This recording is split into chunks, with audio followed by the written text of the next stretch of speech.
Allez, regard croisé, c'est parti. On va aller en Algérie où l'hypothèse d'un cinquième mandat d'Abdelaziz Bouteflika est désormais plus que probable. La Côte d'Ivoire, la succession en 2020, le président Alassane Ouattara souffle le tiède et le froid. Le Zimbabwe, les élections, l'opposition compte sur la vigilance des observateurs. Et puis le Togo, la coalition des 14. Est-ce qu'on parle de divergence éphémère ou bien de dissension durable? Pour débuter, Constant Lemou est notre invité, analyste politique. Constant, bonsoir. Bonsoir Samuel, bonsoir à tous les téléspectateurs et toutes les téléspectatrices à travers le Togo et le monde entier qui nous suivent chaque jour. Pacom Dossé Soré, journaliste, émergence-togo.com. Vous êtes le patron de ce site. Bonsoir Pacom. Bonsoir Samuel. Alors, on va en Algérie à 9 mois de la présidentielle. Une seule question alimente le débat. Le président Abdelaziz Bouteflika, 81 ans, est diminué physiquement. Briguera-t-il un cinquième mandat? Plus que probable, estiment les analystes, alors que le camp présidentiel multiplie les appels en ce sens. Pour peu que Dieu lui prête vie, M. Bouteflika briguera à coup sûr un cinquième mandat, assure Mohamed Henan, professeur de sciences politiques à l'université d'Alger, dans les chancelleries occidentales. Un cinquième mandat du président Bouteflika au pouvoir depuis 1999 et détenteur du record de longévité à la tête de l'État algérien, désormais une quasi-certitude. C'est un diplomate étranger en poste en Algérie qui l'assure. Alors, Constant Lemou, n'est-ce pas une folie? Apparemment oui, mais depuis 2014, c'était déjà une folie. Sauf que la folie a dirigé l'Algérie jusqu'à ce jour et la folie a toutes les chances de continuer. Et le président Bouteflika a pris le pouvoir effectivement par les élections en 1999 et en 2013, quand il était à son troisième mandat, il a fait une crise qui l'a paralysé pratiquement et il est en fauteuil roulant depuis lors. Tout le monde avait pensé qu'à la suite de cette hospitalisation qui a duré 80 jours à Paris, devrait l'amener à se retirer du pouvoir, mais là c'est le moment même où il a été annoncé comme candidat pour l'élection présidentielle de 2014 qu'il a remporté, sans avoir fait un discours de campagne ni participé à un meeting dans ce sens. Et tout porte à croire que, ou du moins c'est une évidence, que Bouteflika n'est pas l'homme qui dirige l'Algérie, mais il a mis autour de lui, avant même sa maladie, tout un système qui fonctionne parfaitement bien et les Algériens peuvent tirer leur épingle du jeu dans la mesure où la paix et la stabilité règnent et toutes les activités sont menées normalement. Je ne sais pas si les Algériens peuvent demander mieux, à moins qu'il y ait quelqu'un effectivement qui puisse assurer cette stabilité, cette paix, cette stabilité et cette économie qui se développe normalement.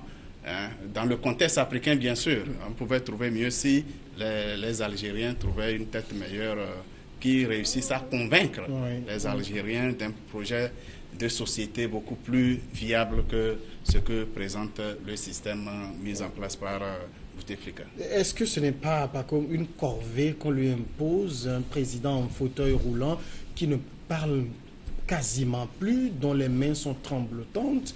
Est-ce que ce n'est pas une corvée qu'on lui impose encore un cinquième mandat? D'entrée de jeu, je voudrais vous rappeler que l'absence de guerre n'est pas forcément la paix. Bouteflika ne dirige pas le pays. C'est-à-dire que nous sommes en face d'un système de corruption assez criard. C'est-à-dire que ce qui force Bouteflika à diriger le pays, en réalité, c'est des gens qui dirigent en fait le pays. Mais ils mettent Bouteflika au devant de la scène. Bon, c'est pour être derrière cet homme, ces grands hommes, pour pouvoir tirer leur épingle du jeu en matière de malversation financière, en matière de tout ce qui concourt. Je voudrais parler de la corruption en fait.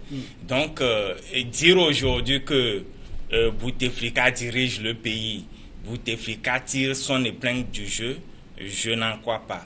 Je pense que c'est un système qui a été mis en place, un système de corruption pour pouvoir bien voler les ressources du pays. C'est pour cela qu'il urge à ce que Bouteflika reste au devant de la scène pour que eux ils profitent justement de cette situation pour pouvoir détourner les deniers publics. Donc, et si aujourd'hui quelqu'un soutient Bouteflika dans cette situation,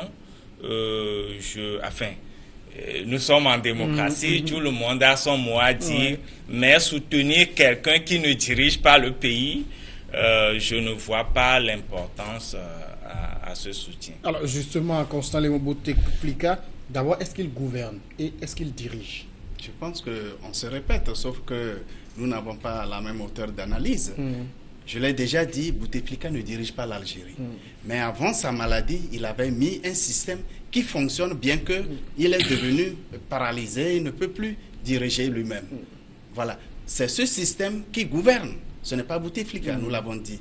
Maintenant, si la corruption était à cette échelle que vous décrivez, je pense que l'Algérie ne serait pas ce qu'elle est aujourd'hui.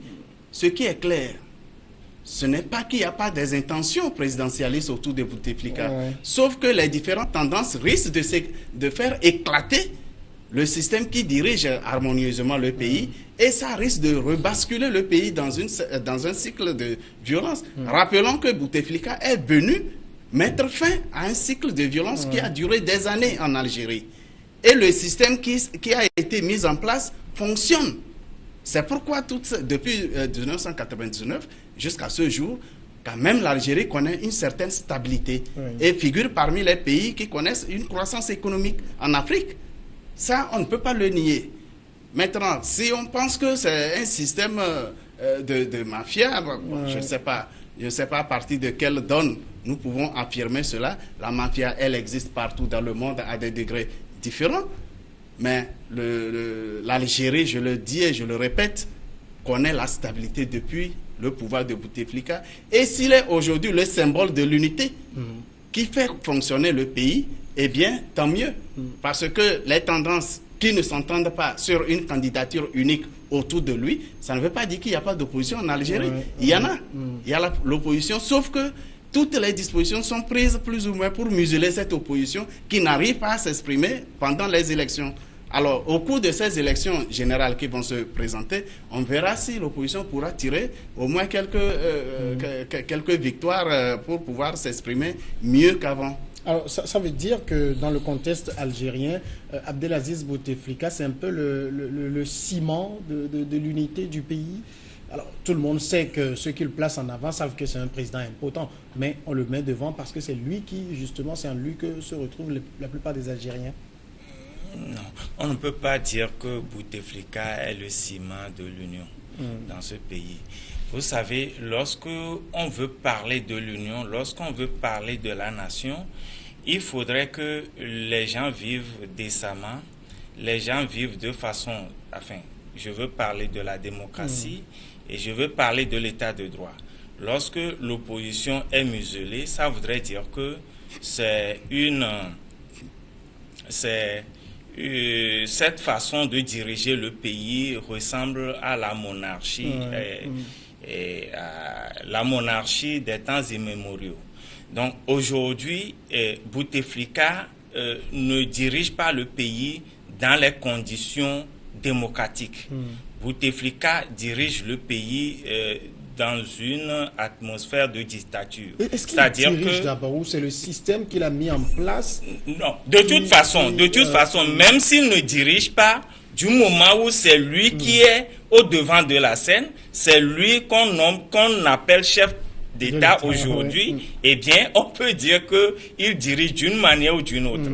Et secondo, c'est-à-dire que lorsqu'on veut parler de leadership, le leader, c'est quelqu'un qui sait remettre le pouvoir ou bien préparer son dauphin.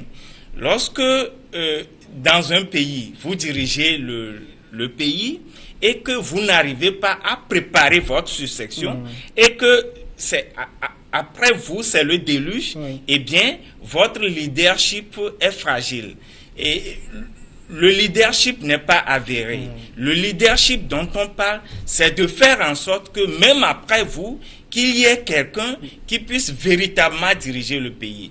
Et dans cette condition, à cet âge, si Bouteflika et après lui, enfin, il y a des clans qui s'affrontent et que on risquerait à ce que le pays soit basculé. Le pays bascule dans la violence après Bouteflika. Je dis que tout le temps qu'il a consacré à la tête de ce pays n'a servi à rien.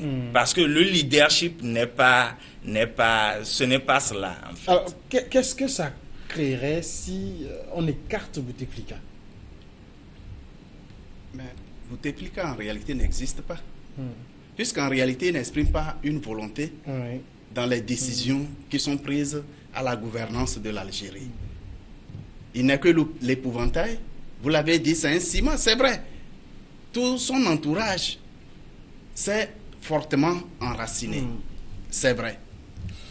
S'il n'arrive pas à s'entendre, si les poids lourds qui l'entourent n'arrivent pas à s'entendre pour dégager un candidat unique, ils s'entendent au moins pour que le symbole du pouvoir reste en place, pour que chacun garde peut-être ses avantages, ou du moins l'unité du pays soit préservée.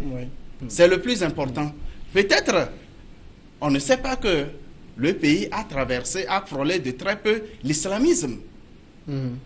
Quand on a organisé les élections démocratiques, elles ont été gagnées par le fils, le Front islamique de salut, qui a imposé l'islam comme religion officielle, et toutes les pratiques devraient être fondées sur les préceptes islamiques.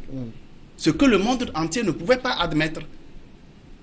C'est cela qui a conduit à l'instabilité dans le pays jusqu'à l'élection de Bouteflika à la tête de l'Algérie.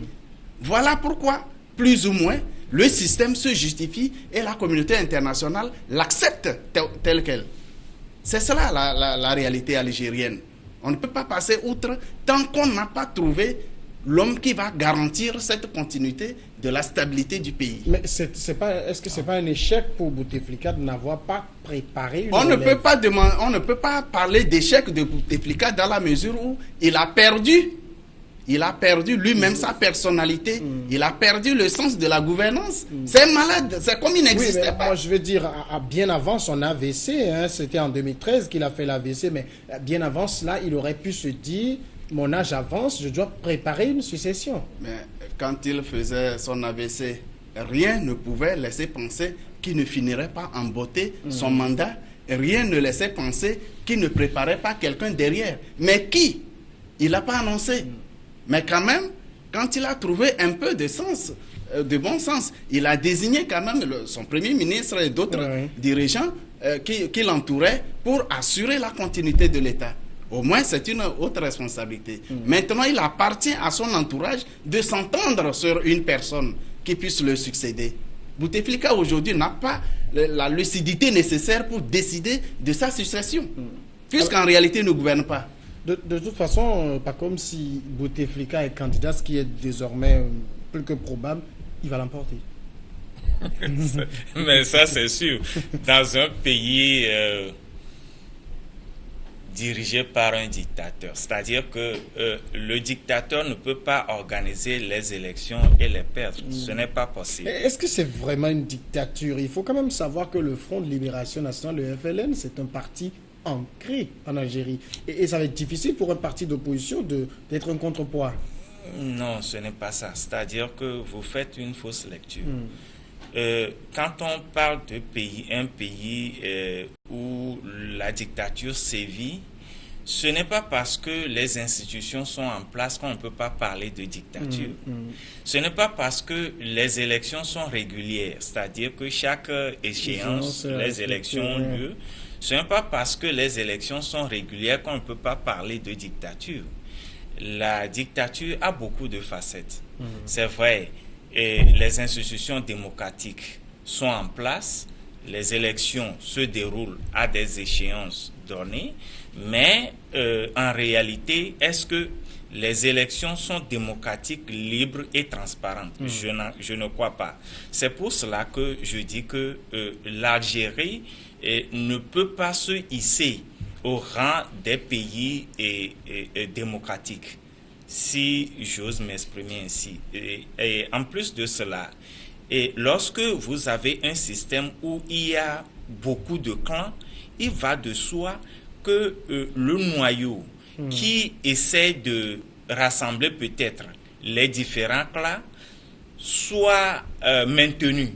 Parce que lorsque Bouteflika, par exemple, va disparaître ou va quitter le pouvoir, du moment où il y a plusieurs clans, l'autre clan a peur de ce clan, par exemple, peut-être que on aura à dégager une personnalité dans un clan donné.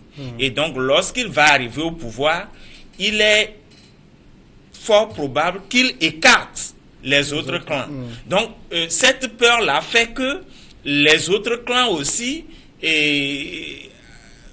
font en sorte que le noyau soit maintenu malgré son état de santé, malgré qu'il n'ait plus la lucidité de diriger le pays. C'est le FLN qui est trop puissant ou c'est l'opposition qui est trop faible? Les deux.